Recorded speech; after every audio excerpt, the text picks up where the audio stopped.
Merhaba arkadaşlar, hepiniz kanalımıza hoş geldiniz. Sizlere bugün BİM'den aldığım bu kulaklığı tanıtacağım.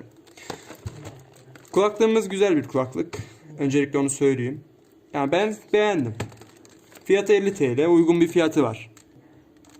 Bu kulaklığın size şu an incelemesini anlatacağım, göstereceğim. Kulaklıkta bu bantların olmasına dikkat ediniz lütfen. Bu bantlar açılmadığının simgesidir. Şimdi kulaklığımızı açmaya başlayalım.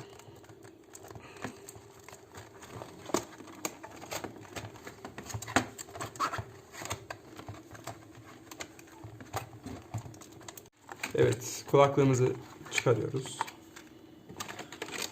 Kutusunda şöyle şeyler yazıyor arkadaşlar. Ayarlanabilir kafa bandı, ultra konfor sağlayan ayarlanabilir sünger yapılı. Katlanabilir bir tasarımı var arkadaşlar. Hepsini göstereceğiz birazdan. Ses önleyici yastıklık kulaklıklar diyor. Dış ortamdan gelebilecek sesleri tamamen engelliyor. Fakat dış ortama birazcık ses yayıyor arkadaşlar. Bu yani bir tramvaya, bir metroya bindiğinizde bu sesi dışarıdaki insanlar duyabilir ve rahatsız olabilir. Hibrit ses teknolojisi diyor. Yani hem bluetoothlu hem kablosuz bir kulaklık arkadaşlar bu.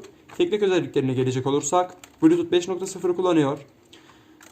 Böyle bir şeyler yazıyor arkadaşlar. Bataryası 250 mAh. Birazcık düşük buldum ama idare eder yani. 40 milim hoparlör çapı varmış arkadaşlar.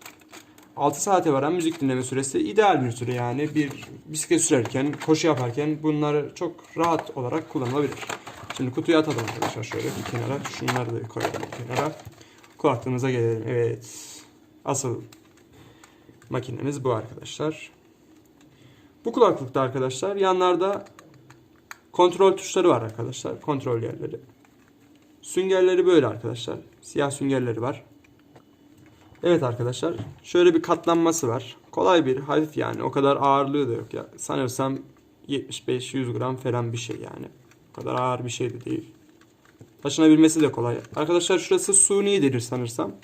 Şurada bir amblemi var. FreeSound diye. Kamera netlerse. Evet arkadaşlar. Şöyle.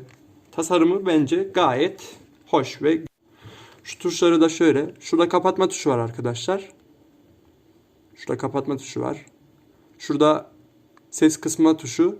Uzun süre basınca geriye gidiyor dinlediğiniz müzik. Şurada ses açma tuşu. Uzun basınca ileriye sarıyor. İleri gidiyor müzik. Başka bir müziğe geçiyor. Şurada telefon görüşmesi yapırken açma, kapatma oluyor. Ve müziği durdurma seçeneği oluyor aynı zamanda. Şuraya basılı tutup da makinemizi çalıştırabilirsiniz arkadaşlar. Söyleyeceklerim bu kadar. Evet, şöyle bir uzaması var. Katlanması böyle olmuyor fakat şöyle güzelce yani çok rahat bir şekilde oluyor arkadaşlar. Evet. Evet arkadaşlar, şu anda kulaklığımızı telefonumuzla eşleştirdik gördüğünüz gibi. %81 pili kalmış pil ömrü. Şimdi bir isterseniz müzik aç. Evet, Rayman'in şarkısını açıyoruz arkadaşlar. Şu an kulaklıktan geliyor ses.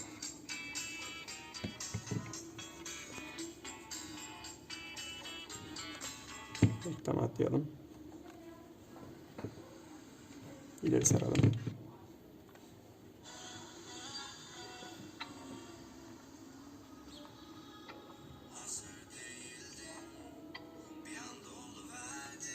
Son ses yapalım. Son ses arkadaşlar.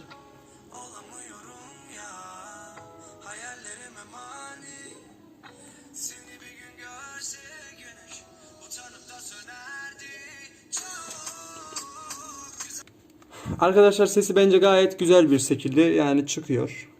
Görüşme yaptığımızda telefon görüşmesinde de güzel bir ses tonunu yakalayabiliyorsunuz. Yani karşınızdaki kişi sizin sesinizi net bir şekilde alabiliyor. Birazcık yankı duyabilir fakat güzel yani. Ben tavsiye ederim arkadaşlar bu kulaklığı. Kendim de aldım, kullanıyorum. Lütfen böyle içeriklerin daha çok gelmesi için kanalımıza like atıp kanalımıza abone olmayı unutmayalım. İyi günler, iyi seyirler.